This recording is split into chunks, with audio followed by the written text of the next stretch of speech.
meron po tayong mga 746 OFW families na humingi ng tulong sa atin.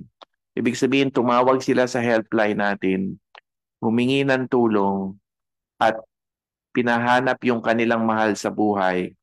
And of the 746, 744 ang na-account natin at dalawa po ay patuloy pa nating hinahanap.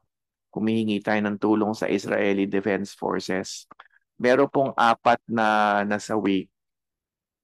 At kabilang po dito sa yung apat pong nasawi, ayon na rin sa pinag-utos ng ating mahal na Pangulo, gawin ang lahat ng makakaya natin para tulungan ang mga nanumbalik at yung pamilya na iwan ng apat na nasawi.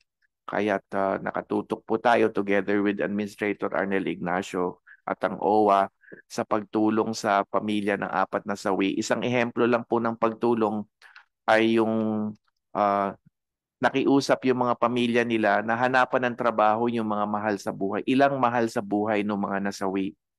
So, nakipag-ugnayan din tayo kay Secretary Benny Laguesma. Kasalukuyan tinutulungan ngayon halimbawa yung dalawang kapatid nung nasawi na taga uh, Binmaley, Pangasinan. Kaya't tinutulungan po natin na makahanap ng trabaho yung dalawang kapatid na nasawi.